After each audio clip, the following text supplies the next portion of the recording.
Hello. Good morning. Good morning. Good morning. It is or afternoon if you're joining us from the East Coast. I am Natasha. I'm Allegra. And together we are Beyond Your Wildest Dreams, or BYWD. And our mission is to help you learn to prioritize yourself, save time, and achieve your goals, not somebody else's goals. Absolutely. And I just realized that the audio, I was realizing that I am not hearing you in the place that I'm expecting to hear you.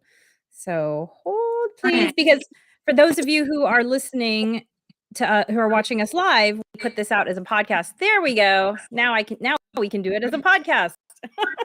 Yeah. So, for those of you who are watching live, we actually put this out as the Harness the Power of Planning podcast. It's available on all platforms. And this will actually be episode, I think, 65. So we have a lot of behind the scenes tech happening so we can do it live video and then reproduce it as recorded audio. Welcome to our Thursday morning chat. We're here every Thursday, 9:30 a.m. Pacific, 12:30 p.m. Eastern, and we're so glad you're joining us. We chat a little, and we have a subject that we talk about too. We chat about what's going on in our world, and what is going on in our world right now, Allegra. Well, what is going on in our world? Well, so our topic today, just so you know, is preparing yourself and your kiddos for the new school year. So that what's going on in my world right now. Yeah. So it's kind of like what's going on in our world as well as it's the topic. But before we get into that, I had something that I thought was interesting, which was if you look really close at the screen, you can see that I have a dot for spots right here because, spots never go away, or as we call them in America, pimples. I do prefer, this is one of the few cases where I prefer the British term spots. And so this is a dot for spot. And you know what I love about this generation? What is our kids' generation called, by the way? I think they're Gen Alpha. Gen Alpha? Yeah. So what is that, kids born after 2010? Because they're not millennials? No, they're not Gen Z. Gen Alpha, I think. Okay, well, I think it's Gen Alpha. So I guess we've come back around, right? We went through XYZ, and now we are not so creatively. But I think it almost is, generations are almost something that should really be named looking backwards, because you don't really know what they're going to be when they're born. So anyway. Yeah. Totally. Completely. Sure. Right. Like, let's categorize them after they've done some stuff rather than. So, okay, for sake of something that makes sense, then let's say people born after 2005 or after 2010. So 5 to 10 years after the millennium. So what I love about this generation is that they will go around wearing a dot for spot everywhere. Like, remember when we were growing up, if you had a spot, you were like getting makeup, you were doing cover up. And then the thing about that, though, is it just made it worse, right? Because it would just be this thick, it'd be on there for a little while. It might look good when you first apply it, but very shortly after, because your pimple is so oily and stuff, it just would separate and it would just look nasty. Yeah. More attention to it, I think, and it just probably didn't help it clear up faster. No. Had special clearing, even if you had special zit covering, cover up, I guess you call it. Cover up. Flesh colored spackle. Concealer, that's the word I was looking for. Yeah. And even if you had that stuff that had special medicine in it or whatever, it never looked good. Never, ever. No. Everybody was it. You weren't fooling anyone. But no one was being fooled. And so I love that instead, this generation has really embraced I'm going to put on this thing. It's going to help it get better. It does help it get better. Right. They work, because my husband and I have totally embraced them. I got them for my little, and we're like, hey, those work. Let's start using them. They totally work. And I love that they have them in stars. My son, when he started breaking out and stuff, and I was like, hey, we went online and I was like, pick which ones you want. He liked little kitties. They were like little kitty faces. All over. I love that they're just like stickers. It's like part of your expression. It's kind of like, yeah, I got a zit, but look, I have a little blue star or a heart or whatever. And it just, yeah, cute. Like we all know what's under there. We all have them. They happen. And yeah, exactly. So that's what I love about it. And I feel like, hey, it's working backwards because it's influencing us parents at going around with these things. And, I don't know if we go around with them on purpose or if we go around with them because they're so subtle. For people listening to the podcast, it's a clear patch that is how big is it? The size of like a push pin head. Yes, tiny. Not the size of a push pin, but the tack side, right? So the plastic side. And so you really don't notice them unless you're having coffee with somebody. Like if anyone's looking right now, it's probably hard to see, but it's right there. Right there. And yeah, it's changed how my husband and I deal with them. And I feel like it's just more honest. And hey, we're also doing something that's helping to heal them. So it's just better. I just think I think it's great. I just think overall, it's just, there's so much more acceptance of like showing up how you are, right? You want to shave your armpits. You don't want to shave your armpits. That's like, it's much less of a big deal. You know what I mean? You want to shave your legs. You don't want to shave your legs. There's just so much more acceptance of just like people showing up how they are and not needing to groom their way into like, a box, particular box. Right. Exactly. Right. So it's just like, we've got this. So what? Right. No big exactly. deal. Yeah. Mm-hmm. So our topic today is so consuming in terms of what we're actually going through. It's going to be our chat and our topic, right? Yeah. Prepping for the new skill year. What have you been up to? Well, we just went to orientation yesterday, which was a big leap forward in preparation for high school.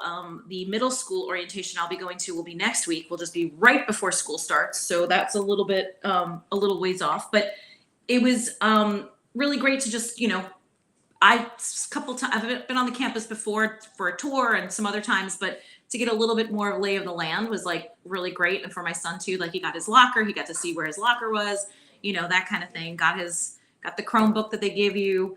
And, just navigating that stuff. We actually went school clothes shopping, which is something like I mentioned last week, is something like we just haven't done because he's had a uniform and it was just kind of like, all right, we'll get pants that, black pants that fit and collared shirts that fit and that's it, So I went shopping yesterday with a 13-year-old boy. That was exercise and just, in general, I don't know how often you go clothes shopping out in the world with your daughter. Like so much of what we purchased has been online, right? Especially during the pandemic and stuff. Mm-hmm. And mm-hmm. I have one son who's a little bit more like fashion conscious, or just, I wouldn't say fashion conscious, but he has a little bit more like, oh, I want to wear this kind of, way in the world. And the other one's just like, does it fit? Is it clean? Okay, fine. Like that's where he's at. So that's the one I went shopping yesterday. And I was like, honey, we need to go get you some jeans that fit you, because I had purchased a few just online because I thought I knew what his size was. And they didn't work. Not like them. They fit him actually, and they fit fine. But he doesn't, they feel too tight around his legs. He's like, stop buying me skinny jeans. I'm like, these are regular straight jeans. He's like, they're so tight. I'm like, they're just regular. So anyway, I was like, we need to step into a store and you need to try these on. And when I was a kid, it was like your mom would like, and even when I was like a tween and a teenager, first of all, my mom's paying for the clothes. So she's hovering, right? So she's hovering outside the door and just going like, does this fit? How about this? Bringing more stuff. Let me see, blah, blah, blah. He wanted none of that. You know what I mean? Like, well, I was just kind of like, well, have you tried? He's in there for a while. Nothing's happening. I'm like, have you tried on anything yet? Like, have you actually gotten your pants off and put on another pair of pants? And he's like, Mom, oh, I'm like, oh boy. That was my getting ready for school experience yesterday. He was able to narrow it down. I didn't get to see anything, but he was, he narrowed it down to a no, maybes, and two yeses, and one of the maybes became a yes. So it worked out. And the thing is, like, even if I think it looks good and even if I think it fits, if he doesn't want to wear it, Right. It doesn't It matter. doesn't matter if it's on sale. It's the best looking pair of pants ever. It'll just hang in his closet. So, like I've learned that lesson, unfortunately. I'm like, oh, these are so cute. Oh, they fit you so nice. Blah, blah, blah, blah, blah. Never wears it unless it's under like direct pressure and me like going, you're going to wear this, kind of thing, which doesn't happen often. So that beautiful pair of pants just sits in the closet till he gets too big for them. And then it goes sit in the other one's closet. And so, so I was like, we're going to try something new. We're going to try things on at the store, which is not something we've done. Which is, a whole new experience for some kids in this generation, right? It is for sure for him. And also like, I was just treading lightly. The sales lady who was monitoring the fitting rooms was like, is everything okay? And I'm like, oh no, it's fine. I'm just shopping with a 13-year-old. It's fine. Fine. And I'm just like, honey, he's like, what? I'm like, oh boy. It's all good. And he was happy. In the end, we walked out of there with 3 pairs of pants that he likes that fit him and he's gonna, wear. Yeah. Yeah. So that's where we just been at that stage at the moment. And then the other one needs a new backpack and he's nervous. Yesterday he just dropped in that he's got 1 more week of summer after this week and then middle school and he's like like he just dropped it in yesterday. So there was a little bit of a panic. Your middle schooler just dropped in? Yeah. Just dropped so it you've in. been to a middle school orientation before. What's the difference between a middle school orientation and a high school orientation? It's just I think school by school, it's very different. The high school that we're going to a magnet school, which I know you're familiar with, but those of you not aware of what a magnet is, it's usually a smaller school on a residential school's campus. It's a smaller school that's kind of specialized. And so it might be specific to LA, this term magnet, correct? I think other I was just reading something and I know it was created in LA in 1977. And so maybe other places have since created them. I think there are others because I have friends in New York who have their kids go to like just a regular residential school and one of them goes to private schools and whatnot. But they do have charter schools for sure. And some magnets, I think, exist. Well, just to give a quick definition. So a magnet school is a traditional public school. It's not a charter school. Like I said, it goes back to the 70s. It can be a charter school. It can be, but I just want to separate it from charter schools, which are recent. Right. Charter schools have been around only for like the last 10 years.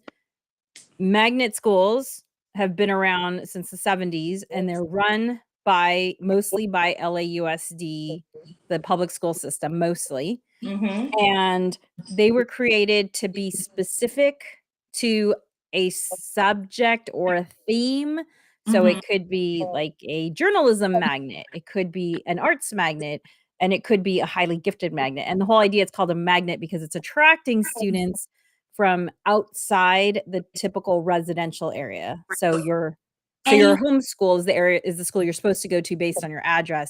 A magnet school might be outside of that area. Absolutely. And you can go from, again, this is a humongous school district. And so you can literally any school you want to. It is open to you. It's just a matter of getting there in a timely manner because it is literally, it's humongous in its size and its scope as far as, actual square footage. It's very big. So this or square mileage. Square mileage. Yeah, there we go. It's much better, much easier. And so this magnet is much smaller this high school is going to a very large campus. In fact, it has 2 magnets on the campus. So it's a much smaller school inside the bigger school. And it was a much more intimate orientation. And I can't really compare it to my son when he went to the middle school because it was during COVID. And so they didn't have, I see. They were just coming out of COVID. So we didn't have an in-person, it was on Zoom. So, you know how a Zoom meeting is, right? So you don't really get a feel. You just get a bunch of rules and slides and, that's it. So this was a little bit different. Like the Booster Club was there and they were selling T-shirts and mugs and things like that and seeing if parents wanted to get involved. And we got to, you get to meet all these teachers in person. And then you get to go kind of like check out the layout, right? Like where the classrooms are and what building they're in and that kind of thing. So kind of like an open house. It is like an open house. Exactly. And you get to ask a bunch of questions and the kids got to do a scavenger hunt. So it was a lot more obviously interactive would be on a Zoom call, right? So that was his high school orientation. And as far as the middle school orientation, my new middle schooler, they did like a welcome at the beginning of the summer, and then this orientation is happening next week where it's you'll get your Chromebook, you'll get your schedule and that kind of thing, which is a much bigger leap, right? Going from having been in the same classroom with the same teacher all day long, Yeah. 6 So different classes. moving around. Yeah, exactly. Trying to get to class on time. I remember going into 7th grade and just being like, am I gonna make it? Is 3 minutes enough time to get to my locker? You know what I mean? Like you're just carrying all of your books all day long because you were afraid that you weren't gonna be able to make it to your locker. Yeah. It'll be a little bit different for him for sure. But the principal of that school she was lovely, and she she said, I paid particular attention to my 6th graders. She's like, because they need their transitioning, right, in a different way. The transition, I think those transition years are so key, and maybe even more important to pay a little extra attention to your kiddos' countdown to the school year if they're starting at a new school. So, like you been doing some clothes prepping. We haven't done any shopping yet, but about 2 weeks ago, I put out a ask to my Buy Nothing group. If you listened to us talk before, we're huge Buy Nothing fans. Join your local Buy Nothing group. You can find it on Google or Facebook or whatever. You will be amazed at what people you will be amazed. Yes. You and what people will give. It's amazing. Yeah. So about 3 weeks ago, I said to my kiddo, hey, are there some things that you feel like you would like in your wardrobe? And she said some jeans, some jean shorts. She'd like some more tank tops and some casual blouses were things she said. And I said, okay, I will ask on the Buy Nothing and hopefully we'll get everything there. However, on your side, I need you to go through your closet and edit anything that doesn't fit or that you're not going to wear, because I want it to be easier for you to get dressed every morning. And then if there's anything else that's missing, then we'll do some shopping. So we've been getting clothes from the Buy Nothing from about 4 different people over the last couple weeks. Nice. Yes. Yeah. And she got all the blouses she wanted. She got some jean shorts that she wanted, but I think we are going to have to do a trip for some jeans. But one of the other practices I'm trying to get her into in this lead up to the school year is picking out her outfit the night before. And this is something that Natasha and I have talked about in our book, Rock Your Morning. So we have a bouquet of workbooks. They all take about an hour to go through, and they're all designed to help you reclaim time and energy, busy moms, because we know what that's like, or any caregiver. But, we always are talking to moms because, hey, we don't get talked to a lot, moms. So anyway, so Rock Your Morning, we do have a chapter on setting yourself up for success by having an evening ritual. And one of the things I've always found really has helped me in my life is if I do have somewhere important to go the next day, I pick out my outfit the night before just so that I don't have to think about that. Because when morning starts and unexpected things happen, you can feel rushed and stressed. And so that's been a habit I've really been working on getting her to establish in these last few weeks before school starts, picking out her outfit the night before. Yeah. My younger one, the new middle schooler, he does that already. He's done that for a while. Great. He's the one who cares about what he wears, right? So he's like, and he also just, he lays it right by the door, like that's where he wants it. I was like, what about putting it here? He wants it by the door on the floor. So that's where he puts it. But yeah, he will try to sleep in his clothes for the night. I'm like, let's I did that at one point. Yeah, he's like, he wants to sleep in the outfit the night. It's usually just like t-shirts and sweatpants, or like sports shorts. It's not like anything matters if it gets wrinkled, but it's not a suit and tie. He's not Alex Peaky. Exactly. So Alex Peaky, yes. Although he's the one that when he turns like 7, he wanted a suit, like a 3-piece suit for Christmas. Yeah, he got it. He got a suit. Like he got it. He was so happy. It was so cute. I'm sure you were so happy too. How cute that must have been. It was so cute. He got 3 suits that Christmas. He got my sister she bought all of us, the whole family, Adidas tracksuits, not all matching, but all different. So Adidas tracksuit. He also got like a eraser suit, and it was the Christmas of suits and his 3-piece suit. So he was so happy. Anyway, same. Like it's much harder for me to get my high schooler to pick out his stuff the night before. It's all like, whatever, mom, blah blah blah. That's so we're in that stage. Um, Mm. delightful. But the thing that I have done basically since my kids have started to go to school is do an AM, PM, and afternoon, or like, so evening, morning, and afternoon check sheet. And what's great is that after a while, after them using it, it just becomes habit, right? So Mhm. and when they were really little, we have 2 floors in our house. I had an upstairs check sheet and a downstairs check sheet, because often they would come downstairs and have forgotten their socks, right? So they have to go back upstairs. So there's certain things that just like make sure you have all these things before you come downstairs and eat breakfast. Mhm. So I don't do the upstairs downstairs check sheets anymore, but I do have a morning check sheet checklist, and of course an evening one, which includes picking out your outfit the night before. And then the afternoon one was one that I implemented a couple years ago, which I hadn't, was just that they kept coming home and they were forgetting to like take important papers out of their backpack that I need to sign, or empty out your lunchbox and clean it and it's ready for me preparing your next lunch. So that was something that I had to get into the habit of too. So there's like an after school checklist that as soon as you get home, make sure you do these 3 or 4 things. And then of course the checklist before you go to bed. Right. So, and I'm modifying that. So I'm going to be opening up my checklist sheet that I have saved on my computer and going through, modifying it for this age and stage that we're in right now.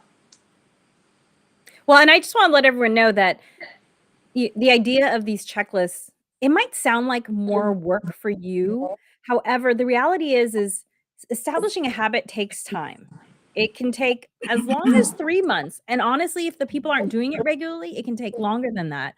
So the checklist is what helps to establish it as a habit. But once it's a habit, then you won't need a checklist because they'll just do it automatically. And so, And create the checklist. It's a one-time thing. I know I've seen one of your checklists is on a whiteboard. So it's not even like you have to print something out, oh right? yeah, You just check we and do then it. wipe it off. We did, yeah. I've done it several different ways. When they were really young, I did it like on a piece of cardstock, and it was before they were able to really read, especially the young one, and just had like little pictures, right? And then and they had a little magnet, and when they did it, they take the bottom of the checklist and had a little check mark, and you put it up, and the magnet was there. So every day I just boop boop boop take the magnets down, and then they would I had let them pick out the colors. Like I tried to make it as attractive as possible to them, right? So it was like glitter blue, and like so. When they were younger, it was very, cute and interactive. Right. It was engaging, which just makes things more likely to happen because it's fun. Absolutely. And I look at it like whatever time it takes me to make those, because that was really labor intensive. It was like really crafty, but also, yay, I got my craft done. I was super happy about that. But now they are, I just laminate them, and they just, they check them off with a dry erase marker. And the other thing is like, I just look at it as like an anti-nagging sheet, because I don't want to have to ask you 700 times if you've brushed your teeth or whatever. I mean, they brush that part, they actually do, no problem. But whatever it is, like, did you, like the night before, did you plug in your Chromebook? Is it ready? Is it charged? Is it ready to go? Like that. You're now going to be transitioning from homeschool to public school. Allegra, you're going to be getting a lot of messages from teachers. Yes, already. It's already been happening. About like, make sure your child's Chromebook is charged and ready to go. Like that's a thing that I got a lot last year, because I guess my son's grade, they were coming in with dead Chromebooks, which they don't have places to plug everyone's Chromebook in the middle of class. So make sure your child's so that's on the evening checklist, right? So that type of thing. After a while, I don't have to nag. And what I can say is your checklist complete? It's a much broader question than did you do this? Did you do this? Did you do this? It's like, check your checklist. If there's anything else, so that's one thing that I can also say on. Maybe I'm making lunch and I'd be like, or making lunches in the morning. And I can say, is your checklist complete? Right? That's that's a question. So they can go back to there, and I don't have to monitor every little thing right on that checklist. It becomes its own reminder. Yes. And I forget. I forget what they're find them, And if your kiddo is not the sort of person who's just going to accept a checklist, by all means, have a little chat beforehand and say, hey, I want to help set you up for success for the school year. What are some things that we can agree are going to help you out? they might even have ideas that you might not have thought of that will help them because it's something that they struggle with. And by the way, if you want to get a copy, if you want to see what Natasha's checklist looks like, if you want to get a copy of a countdown to the new school year, go to our website, bywdreams.com, sign up for a mailing list. We're going to send out an email with these attachments for you so that you can use them. But like one thing, sometimes if I'm getting pushback from a kiddo on something that I want to do, I will do some research online and find a video that I think will appeal to her. And so I'll say, look, here are the benefits of having a nightly checklist before you go to school. And it just sometimes it's just helpful for them to hear it from a voice that's different from your own. 100%. 100%. And then once they see that and they kind of have some more buy-in, then let's have a chat about what are the things that you think will be helpful. And then, yeah, like you said, it's an anti-nagging tool, which I don't want to nag, and nobody wants to be nagged, right? It's like, yeah, that nobody wants it. It's not fun for anyone. Plus, oh, I had a thought, and now I am having a menopause moment. But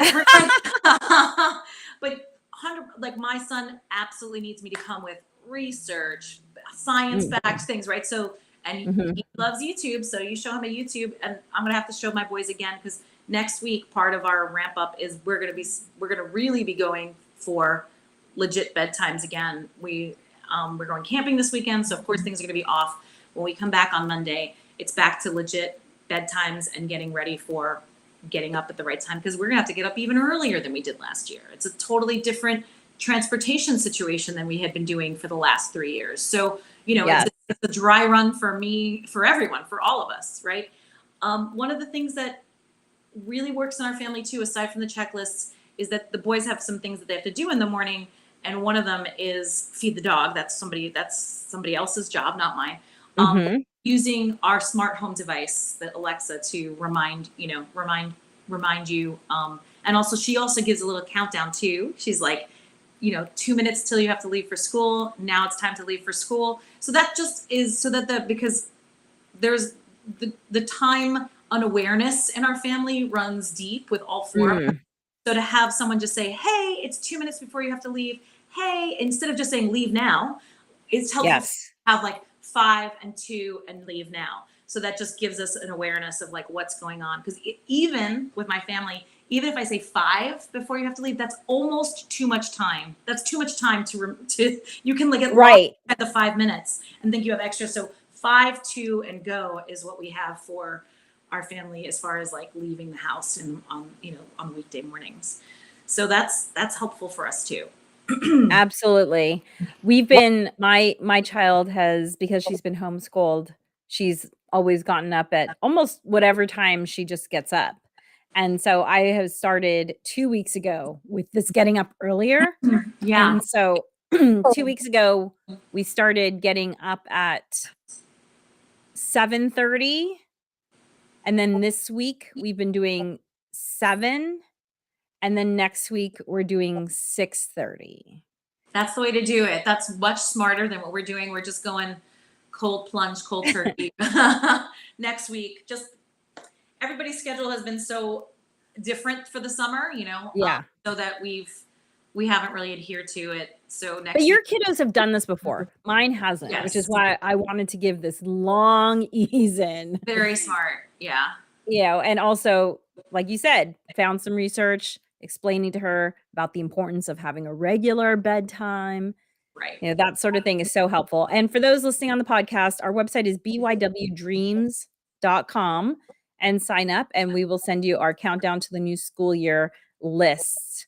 One other big tip that I do want to give is to, if you are able to take your kiddo to the new school, especially if it's a new place for them. So if this is a transition or they're starting at a new school, and see if there's a way that you can do a tour, walk around. There's so much uncertainty about new locations. Like it naturally creates anxiety. Natasha and I are big brain science nerds. New locations just naturally kind of create anxiety in humans.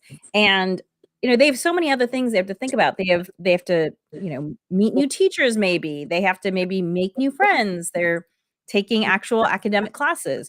That I really wanted to do everything I could do to make her feel comfortable in the new location. Mhm. And fortunately, a couple of things we were able to do were some summer bridge programs being run by the school.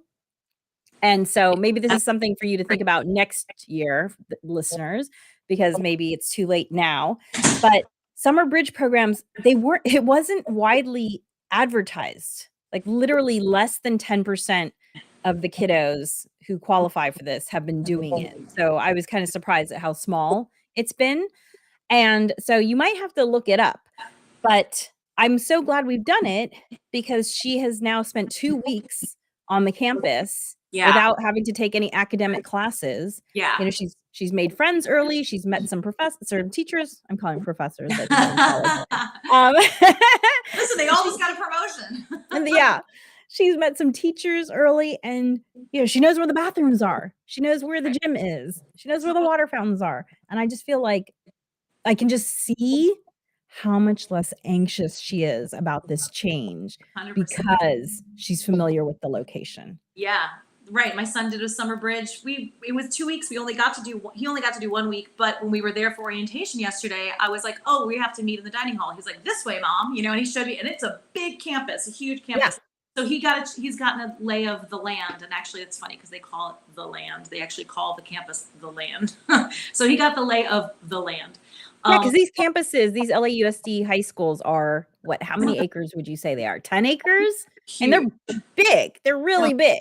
Yeah. And I don't know if this is unique to, at least the high school I went to was one building, 3 stories. Here in California, it's like multiple buildings, 1 story. So you're changing buildings when you're changing classes, right? You're not just in one building. I think it's just, back where I grew up on the East Coast, like you had weather, so you just stayed inside, that unpleasant weather. The other thing that I would mention is, if your kiddo is transitioning into a school now that uses lockers where they haven't before, right? You don't have. If it's a lock you provide yourself, get it now, get it early, let them practice opening that up because, in between classes, it's opening a lock on a locker is like a new skill that they have to learn. So right. My young one, he got it early in the summer. He's been practicing. He's got it down really fast because he's into like Rubik's cubes and stuff like that and doing things fast, right? So he's got his locker down fast. So, maybe you still have a week or more. Some people are going back after Labor Day. Your kid still has time to practice a locker, even if it's a lock that's embedded in the locker itself. Just let them play with the master lock so they get the whole rhythm of it. Feel the right, left, right. Exactly, that whole thing. So they get the feel of it, even if the numbers are different. Play with that. Let them get used to that so that it's not a whole nother set of pressure on top of, oh my gosh, I got to get to class. Oh my gosh, I can't get my locker open. Right. Yeah, because that would be a lot of pressure. And then, I think one of the final tips in terms of the new school year is to do the drive. If this is a new drive for you, do the drive at the time that you're going to be doing it.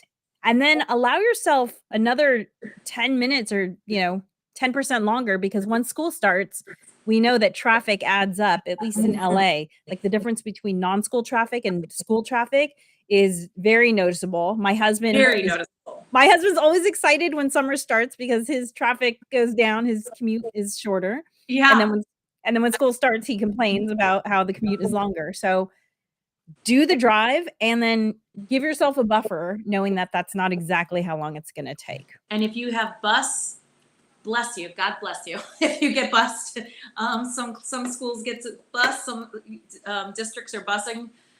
Good for you. Excellent. Yeah. Good job. That's a little dicey in LA. It depends. But hopefully these have been helpful hints and tips for you.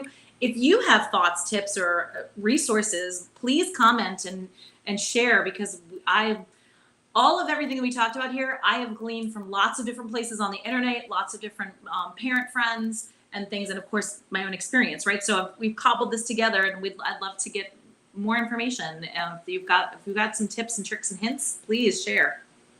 Absolutely. Hey, we might add them to our countdown sheet. And again, if you want to get our countdown sheet, go to bywdreams.com, sign up for our mailing list, and we will send those out. And one last thing is, hey, when the school year starts, maybe put a little note in there to take yourself out for something that you enjoy, to pat yourself on the back for a job well done on getting the kiddos ready for the new school year. I know Yeah. I have a little note for something that I'm going to be rewarding myself with, because honestly, the last 4 weeks have been nothing but prep for school. Like we have not done travel in this time period because this has been such a huge transition for my kiddo that I really just wanted to like flatten it out and make it as smooth as possible. And so there are a lot of things that I haven't done in the last 4 weeks that I might usually do. And I have a note for, once her first week of school is completed, that I am rewarding myself Girl, with. I'm gonna do that too. That's very smart. I'm doing that too. I have a gift certificate to a massage place that's been burning a hole in my pocket. I'm gonna set that up. I'm gonna go ahead and make that happen. Yeah, reward yourself for a job well done. It just makes everything more pleasant. It makes it more likely for you to do it again next year, to take the time out to make this transition, and it's just everything's smoother at home. So, thank you for joining us. We'll see you next week.